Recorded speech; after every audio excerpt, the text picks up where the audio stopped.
des athlètes français portant la mention pour un monde meilleur. Vous le savez, la flamme doit être portée par 80 relayeurs sur les 28 km du parcours. Elle est donc partie de ce premier étage de la Tour Eiffel quelques minutes avant l'heure prévue. Cette flamme a d'ailleurs été accueillie par des huées de plusieurs centaines de manifestants réunis non loin de là. Sachez que pour l'instant, 4 hommes ont été interpellés par la police. C'était juste après midi et demi, alors qu'ils tentaient de ralentir la progression de la flamme. Vous voyez ces militants. Et puis il y a aussi la vice-présidente verte du Conseil régional d'Île-de-France qui a été interpellée alors qu'elle se dirigeait vers le Champ de Mars munie d'un extincteur pour manifester.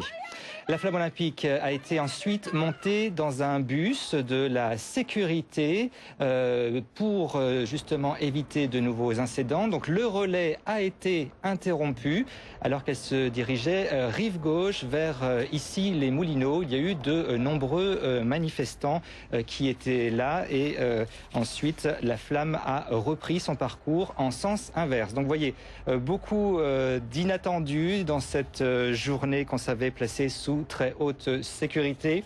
Alors la flamme doit poursuivre son parcours. Elle va aller tout à l'heure vers les Champs-Élysées où l'on retrouve Damien Fleureau. Est-ce qu'il y a déjà du mouvement de votre côté ? Écoutez, oui, ça commence à s'agiter ici sur l'avenue des Champs-Élysées. La circulation n'est toujours pas coupée, donc la flamme n'est pas encore là. Elle va arriver sous l'Arc de Triomphe et se diriger vers la place de la Concorde. Il devrait y avoir un coup d'éclat de l'association Reporters sans frontières. Des militants sont actuellement postés dans un immeuble au niveau du numéro 76, un petit peu au-dessus, dans l'avenue des Champs-Élysées. Ils s'apprêteraient à déployer une banderole au moment du passage de la flamme olympique. Donc un coup d'éclat de Reporters sans frontières sur la plus belle avenue du monde. Des policiers sont postés au pied de l'immeuble. Ils ne sont pas intervenus. Alors il y a beaucoup plus de badauds ici depuis quelques minutes et aussi beaucoup plus de policiers. Un homme en uniforme posté tous les 10 mètres derrière les barrières de sécurité. Et puis l'autre coin chaud de l'arrondissement, c'est un petit peu plus loin, avenue Georges V. C'est là où il y a l'ambassade de Chine. Un dispositif de sécurité impressionnant puisque les autorités craignent des manifestations pro-tibétaines. Le dispositif de sécurité, ce sont des barrières anti-émeutes, mais également des cars de CRS postés devant le bâtiment. Un dispositif de sécurité qui restera en place toute la journée.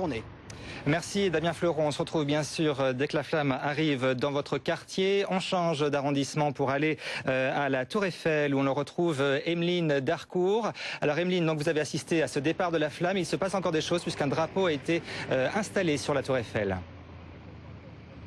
Voilà, un drapeau a été installé sur le pilier nord. C'est un drapeau noir avec les anneaux olympiques sous forme de menottes. Donc c'est le drapeau de Reporters sans frontières.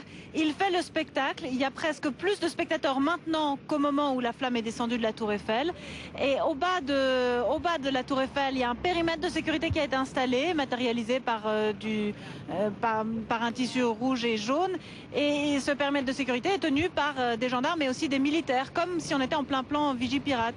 Les spectateurs ont les yeux rivés sur le premier étage de la Tour Eiffel. Là-haut, la banderole est toujours en place et on compte à peu près 8 ou 10 pompiers spécialisés dans l'escalade. Ils sont armés de mousquetons, ils portent un casque rouge, un casque orange pour certains, et ils essayent de décrocher la banderole, mais elle est toujours en place pour l'instant. Alors, ce qu'on peut dire ici à la Tour Eiffel, c'est que Reporters sans frontières a déjà réussi sa journée. Merci beaucoup Emeline Darcourt. On va juste en face de la Tour Eiffel au Trocadéro où il y a depuis plusieurs heures maintenant une grande manifestation des pro-tibétains à l'appel de la FIDH, la Fédération internationale des droits de l'homme. On retrouve Céline Bruel, beaucoup de mobilisation depuis plusieurs heures maintenant sur le parvis du Trocadéro. Eh bien, les pro-tibétains que vous entendez derrière moi fustigent Pékin. Ils dénoncent les exactions commises par Pékin au Tibet et on n'arrête pas d'entendre ces pro-tibétains crier « Chine, arrête de tuer au Tibet », tout cela en anglais. Alors, bien sûr, il y a eu plusieurs personnalités françaises. Il y a eu Jane Birkin, il y a également des députés UMP qui sont venus soutenir les pro-tibétains. Et c'est une vraie guerre des images qui s'engage ici. Les pro-tibétains ont tenté de donner une autre image de cette flamme olympique, donner une vision politique de cette flamme olympique et aujourd'hui ils ont réussi leur pari. Merci Céline Bruel. Alors vous le disiez, il y a Jane Birkin qui faisait partie de ces protestations. Je vous propose de l'écouter. Elle explique sa mobilisation.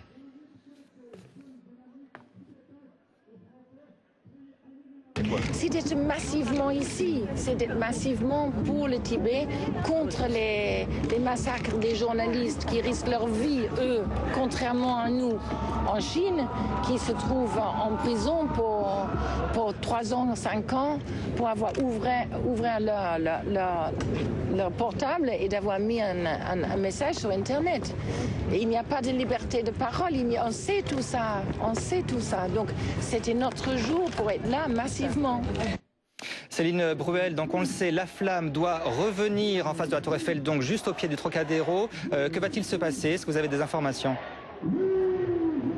Eh bien écoutez, pour l'instant, il y a un cordon de CRS et de policiers qui bloque l'accès, c'est-à-dire que le parvis du Trocadéro, le parvis des droits de l'homme, qui est un lieu symbolique, on ne peut pas accéder de l'autre côté, on ne peut pas descendre le parvis pour rejoindre la scène et donc pour accéder au parcours de la flamme olympique. Par ailleurs, en bas, près de la Seine, à quelques dizaines de mètres d'ici, il y a des drapeaux chinois qui sont arborés par des Chinois qui viennent soutenir Pékin. Et c'est surtout de cela dont on a peur. On a peur qu'il y ait des frictions entre les pro-chinois et les pro-tibétains. Merci beaucoup Céline Bruel. On se retrouve bien sûr tout au long de cet après-midi. Alors, qu'en pensent les Français? Comment parler de la situation au Tibet? Comment se comporter face à ces fastes déployés pour la flamme olympique? Nous avons rencontré ce matin plusieurs personnes avec des avis différents. Écoutez. Moi, je demande aux participants, c'est-à-dire les joueurs, qu'ils se manifestent et qu'ils se manifestent dans le terrain aussi, qu'ils disent que voilà, arrêtons de massacrer les Tibétains et donner leurs droits, quoi. Je trouve que c'est bien dommage qu'on fasse autant d'histoires, d'abord pour les athlètes qui ont fait toute leur vie là-dessus. Ou ailleurs. Boycotter les Jeux, non, mais en effet, manifester la liberté. Enfin, moi, je connais la Chine et c'est vrai que c'est un pays qui est magnifique et c'est dommage. Politique. Ce matin, le député Bruno Leroux a estimé au nom du Parti socialiste que toute forme de protestation, à partir du moment où elle est non violente, est la bienvenue. Il lance un appel à Nicolas Sarkozy pour qu'il se prononce clairement sur sa position de boycott ou non sur la cérémonie d'ouverture.